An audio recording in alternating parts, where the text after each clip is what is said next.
আসসালামু আলাইকুম। আশা করি আপনারা হয়তো সবাই ভালো আছেন আর আল্লাহর রহমতে আমিও অনেক ভালো আছি। তো আজকে এসেছি আবার একটা নতুন ভিডিও নিয়ে। তো আজকের ভিডিওটা হচ্ছে একটু দুঃখজনক এবং একটু আনন্দজনক, আর হচ্ছে দেশি কবুতর পালনের উপকার এবং অপকার দুটোই বলবো। ও হচ্ছে আমার ফেন্সি কবুতরগুলো সব কিছু আজকে ভিডিওর মাধ্যমে দেখাবো। তো হচ্ছে প্রথমে একটু মন খারাপ, আমি ভাবছিলাম হয়তো আমার কবুতরগুলো হচ্ছে কেন স্টিফান এবং স্টিফানের যেটা ওয়াইফ আছে ওরা দুজনে আবার নতুন করে নেস্টিং করতে শুরু করছে, মানে নতুনভাবে আবার হাঁড়িতে যাচ্ছে।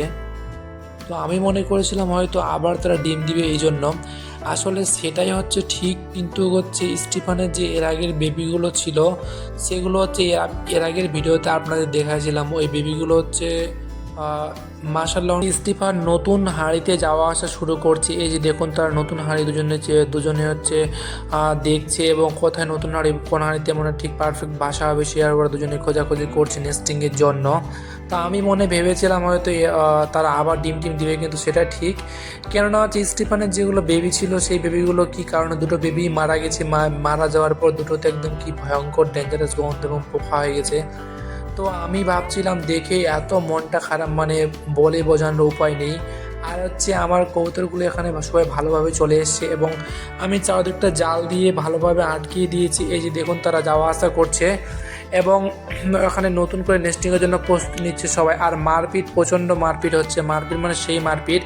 আর এইভাবে মাটির হাঁড়িতে এই যে দেখুন স্টিফান এই হাঁড়িটা মনে হয় চুজ করেছে ওরা দেখতে সম্ভবত, কেননা এই হাঁড়িতেই দুজনেই প্রায় বেশ যাওয়া আসা অনেকক্ষণ ধরে যাওয়া আসা করছে এবং দেখছে বসে থাকছে। তো আর ওই হাঁড়ির বাচ্চাগুলো বেশ অনেক বড় বড় হয়ে গেছে। তো এখানটায় তারা চলুন এবার আপনাদেরকে আমি দেখাতে যাচ্ছি যে বাচ্চাগুলো কীভাবে মরে আছে। এর জন্য অনেক মনটা খারাপ মানে বলে বোঝানো নেই, কেননা এটা দিয়ে স্টিফানের তৃতীয় বেবি হতো, কিন্তু কারণবশত বেবিগুলো মারা গেছে। আর এর জন্য অনেক দুঃখিত, কিন্তু কিভাবে কী জন্য মারা গেল। এই যে হাঁড়িটা দেখুন একটু অপরিষ্কারভাবে আছে, এখানে বাচ্চাগুলো ছিল এর আগে ভিডিওতে আপনাদেরকে আমি দেখাইছিলাম। আর এটা সবথেকে ভালো জিনিস কি, দেশি কবুতর মানে বাচ্চা মারা যাওয়ার বা বাচ্চা নষ্ট হয়ে যাওয়ার কিছুদিন পরে ডিম বাচ্চা নষ্ট কিছুদিন পরে আবার তারা নতুন করে নেস্টিং শুরু করে এবং বাচ্চা দেওয়ার জন্য প্রস্তুতি নেয়। তো এটা হচ্ছে জলযন্ত্র প্রমাণ। আর এই যে দেখুন বাচ্চাটা, আমি ভাবছিলাম এবার বাচ্চাগুলো হয়তো হোয়াইট কালারের হবে, আমি ওই জন্য তাদের টেম করাবো। এখানে একটা বাচ্চা, দুটো বাচ্চা আমি ওখান থেকে নামিয়েছি। আর তাদের নেস্টিংটা ভালো করে পরিষ্কার করে আবার অন্য জায়গায় এখান থেকে খুলে নেবো ভাবছি, কারণ আমার সম্ভবত মনে হয় ইঁদুর এইভাবে নষ্ট করেছে। আর ইঁদুর থেকে কবুতরকে বাঁচালে এইরকমই অবস্থা হতে পারে, না হলে তো ওখানে কোনোভাবে কোনো কিছু হবে না। কিন্তু কী জন্য যে এগুলো বাচ্চাগুলো মারা গেছে আমার ঠিক মাথায় আসছে না। দেখুন হাঁড়িটা বেশ খালি মনে হচ্ছে। আর স্টিফানরা প্রায় 20-25 দিনের তাদের কষ্ট পরিশ্রমের পর এখানে আবার নতুন করে নেস্টিং করে ডিম দিয়েছিল, কিন্তু এর জন্য অনেক মনটা খারাপ। তো এখন আমি আপনাকে দেখাতে চলে যাচ্ছে আমার কবুতরগুলো কীভাবে মারপিট করছে, এটা আপনাকে দেখাচ্ছি আমি।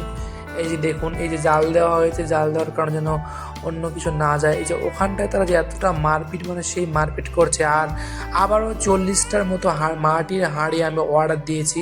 তো এখন চলে আসলাম, তো এসেছি ছাদে, এসে দেখাচ্ছে আমার ফেন্সি কবুতরগুলো এবং তারা মাশাআল্লাহ এই দেশি কবুতরের সঙ্গে একটু জোড়া দিচ্ছি, দেখা যাক জোড়া কি নেয় কি না। কিন্তু কবুতরটার মল্টিং হওয়ার জন্য হয়তো কিছুদিন পরেও জোড়া নিতে পারে, কিন্তু তারা বেশ একসঙ্গে আছে। আর এটা একটা বাইরে। আর সব থেকে দুঃখজনক আমার দুটোই মেয়ে, একটা ছেলে মেয়ে না, মানে এত বড় ঠকাইছে আমাকে এত বড়। আমার জন্য এটুকুই কথা বলি যে কবুতর নিতে দেখে শুনে নেবেন। আর হচ্ছে আমার সিরাজের কবুতরগুলো হচ্ছে একটু করে নেস্টিং করছে, আমি যেটা দেখছি, এবং বসেও থাকছে। জানি না আল্লাহর রহমতে তারা হয়তো ডিম দিতে পারে। আপনারা পাশে থাকবেন এবং অবশ্যই আমার আপডেটগুলো আপনাদেরকে জানাবো।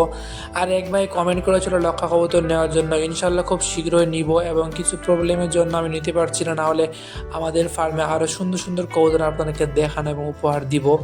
তো হচ্ছে আমার নিজের ঘরটার একটু কাজ চলছে এবং একটু ভালো করে কাজ সেটআপ তৈরি করার পর হচ্ছে মাশাআল্লাহ আরও অনেক নতুন ফেন্সি লক্ষা এবং আরও বিভিন্ন রকমের নান বা আরও সুন্দর কবুতর নেওয়ার ইচ্ছা আছে।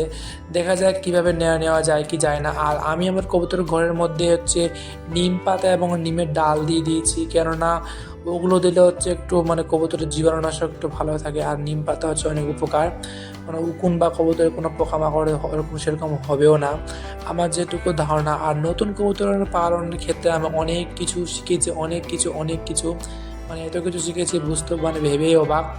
এখানেও কিছুটা নিম পাতা দিয়েছি। আর এই সবাই আমার এখন কবুতরগুলো মাশাআল্লাহ সুস্থ আল্লাহর রহমতে। এবং আপনারা পাশে থাকবেন আর অবশ্যই চ্যানেলটা সাবস্ক্রাইব করবেন আর নতুন নতুন ভিডিও পেতে আপনারা দেখবেন। আর আমি বলি ফ্যান্সি কবুতর থেকে দেশি কবুতর পালন করে অনেক অনেক ভালো, কেননা দেশি কবুতর তাদের রোগ প্রতিরোধ ক্ষমতা অনেক বেশি হয়, আর ফ্যান্সি কবুতরের তেমনটা না আমার যেটুকু জানা। তো হয়তো হতেও পারে, হয়তো আমার কাছে আসে এরকম, কিন্তু তবুও ফ্যান্সি কবুতর দেখতে অনেক সুন্দর এবং কিউট, দেখলে মনটা ভরে যায়। দেশি কবুতর সেম, কিন্তু তার থেকে ওদের কাছ থেকে প্রোডাকশন বাণিজ্যিকভাবে করলে ওটাই বেশি করা ভালো, আমার যেটা মনে করি আমি। কিন্তু কবুতরগুলো আমার হচ্ছে অনেক অসুস্থ থাকা সত্ত্বেও তাদেরকে অনেক ট্রিটমেন্ট করার পর সুস্থ হয়ে গেছে মাশাআল্লাহ। আর দেখতেও বেশ কিউট, কিন্তু এখানে দিয়ে দিলাম প্রচণ্ড গরম। হয়তো অল্প কিছুদিনের মধ্যে আমি যদি নিচে নিয়ে চলে যাবে, এই যে নিম পাতাগুলো দিয়েছিলাম ওগুলো হচ্ছে তারা এনে নেস্টিং